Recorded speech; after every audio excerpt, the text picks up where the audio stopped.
జాతీయవాద జర్నలిజానికి అసలైన వేదిక నేషనలిస్ట్ హబ్ ని సబ్స్క్రైబ్ చేసుకోండి. నోటిఫికేషన్స్ కోసం బెల్ ఐకాన్ పై క్లిక్ చేయండి. ఈ రిపబ్లిక్ డేని పురస్కరించుకొని ఈవెన్ మొహమ్మద్ మొయిజు, మాల్దీవ్స్ ప్రెసిడెంట్ ఎవరైతే ఉన్నారో మొహమ్మద్ మొయిజు మనకు విషెస్ చెబుతూ ఆయన ఒక మెసేజ్ కూడా పంపించడం జరిగింది. సో ఇప్పుడు మాల్దీవ్స్కి భారతదేశానికి మధ్య నెలకొన్న ఒక ప్రతిష్టంభన నేపథ్యంలో మొయిజు ఇచ్చినటువంటి గ్రీటింగ్స్ని సాధారణంగానే చూడాలా, ఇంకేమైనా ఉన్నాయా? అండ్ ఇంకొక విషయము, మాల్దీవ్స్ లోపల ఇంటర్నల్గా కూడా చాలా రిఫ్ట్ ఉన్నట్టుగానే కనబడుతోంది. అక్కడ అపోజిషన్ పార్టీస్ కూడా చాలా తీవ్రంగానే మొయిజు వైఖరిని విమర్శిస్తూ ఉన్నారు, భారత్తో ముఖ్యంగా సంబంధాలను నెరిపే విషయంలో.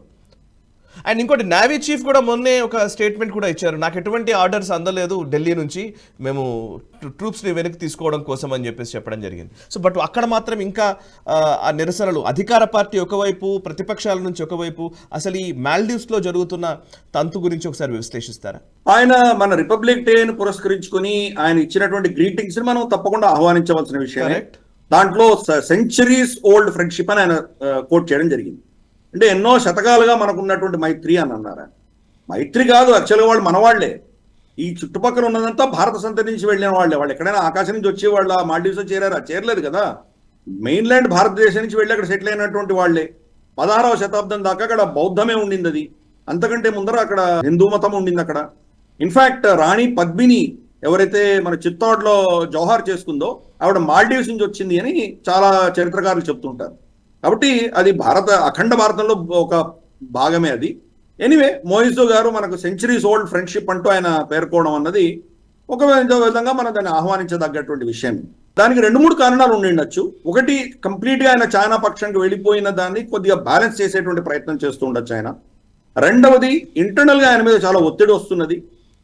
అపోజిషన్ పార్టీస్ కావచ్చు, లేదా వాళ్ళ టూరిజం డిపార్ట్మెంట్ కావచ్చు, వాళ్ళందరూ కూడా ఆయన మీద ఒత్తిడి తీసుకొస్తున్నారు.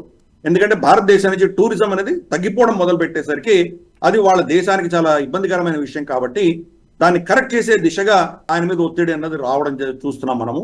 అపోజిషన్ పార్టీస్ పార్లమెంట్ సెషన్ పిలిచి ఆయన మీద బహుశా అవిశ్వాస తీర్మానం తీసుకొచ్చే ప్రయత్నాలు కూడా చేస్తున్నారు. కాబట్టి ఇవన్నీ ఉన్న దృష్ట్యా కొద్దిగా మంకీ బ్యాలెన్సింగ్ అంటాం కదా, ఏదో బ్యాలెన్సింగ్ చేయడానికి కూడా ఆయన ప్రయత్నం చేస్తుండొచ్చు. ఆ దృష్ట్యా ఆయన చెప్తుండొచ్చు. కానీ ఆయన చేస్తున్నటువంటి కార్యక్రమాల్లో చాలా మన తప్పులు కనిపిస్తున్నాయి.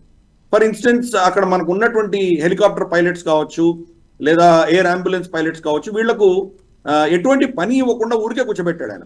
అక్కడ ఒక దీవిలో ఒక అబ్బాయికి ఏదో హెల్త్ విషయా కొంత ఇబ్బంది వస్తే మనం వెళ్ళి ఆ అబ్బాయిని అక్కడి నుంచి తీసుకొచ్చి హాస్పిటల్కి తరలించి ఉండొచ్చు. కానీ ఆర్డర్ పోయేసరికి మనం వెళ్ళలేకపోయాం. దాంతో ఆ పిల్లవాడు చనిపోవడం జరిగింది. ఆ చనిపోవడంతో ప్రజలలో ఇతనికి వ్యతిరేకంగా అసంతృప్తి అనేది చాలా గణనీయంగా పెరుగుతోంది. సో ఇవన్నీ కూడా అక్కడ జరుగుతున్నాయి. ఈ మధ్యలో అతను ఏం చేశాడు, చైనీస్ రీసెర్చ్ షిప్ ని మాల్దీవ్స్ కి రావచ్చు అని పర్మిషన్ ఇచ్చాడు. శ్రీలంక ప్రభుత్వం ఏం చేసిందంటే, భారతదేశం ఒత్తిడి వల్ల వాళ్ళు సంవత్సరం పాటు ఆ దేశంలో ఎటువంటి రీసెర్చ్ షిప్ రాకూడదు అని వాళ్ళు ఒక ఆర్డర్ ఇష్యూ చేశారు. కానీ మాల్దీవ్స్ మాత్రం దాన్ని ఆహ్వానిస్తుంది. దానికి వాళ్ళు అఫీషియల్ స్టేట్మెంట్ ఏమి ఇచ్చారంటే, ఓన్లీ ఫర్ రిప్లెనిష్మెంట్ అండ్ రిజ్యూవినేషన్ అని స్టేట్మెంట్ ఇచ్చారు.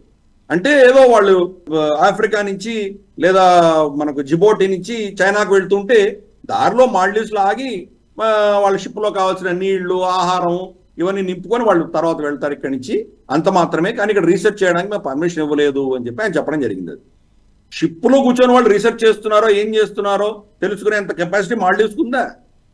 వాళ్ళు ఏం చేస్తున్నారో వీళ్ళకి అర్థం కూడా అవుతుందా? ఫస్ట్ అంత హై టెక్నాలజీ ఉన్నటువంటి షిప్.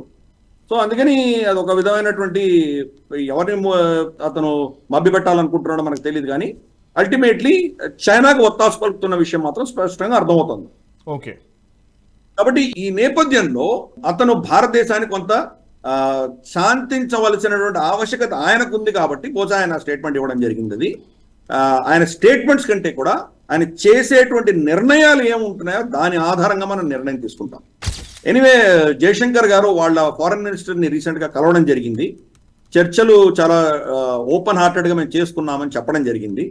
మనకు కొన్ని అన్అఫీషియల్ సోర్స్ నుంచి ఏం తెలుస్తోందంటే, బహుశా అక్కడ ఉన్నటువంటి నేవీ, ఎయిర్ ఫోర్స్ పైలట్స్, మన సైలర్స్ని అక్కడి నుంచి విత్డ్రా చేసేసి సివిలియన్ ఎక్స్పర్ట్స్ని పంపించేటువంటి అవకాశాలు ఉన్నాయి అని అంటున్నారు.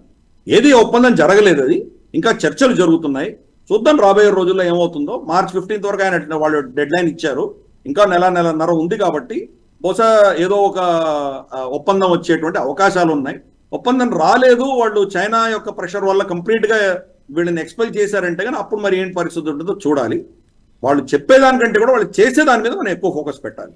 ఈ వీడియో మీకు నచ్చినట్టయితే లైక్ చేయండి, 10 మందికి షేర్ చేయండి. అలాగే కామెంట్ల రూపంలో మీ అభిప్రాయాలను మాతో పంచుకోండి. Nationalist hub group of channels ను సబ్స్క్రైబ్ చేసుకుని తెలుగునాట జాతీయవాద జర్నలిజాన్ని ప్రోత్సహించండి. ఈ వీడియో కింద ఉన్న బెల్ ఐకాన్ పై క్లిక్ చేయడం మర్చిపోవద్దు.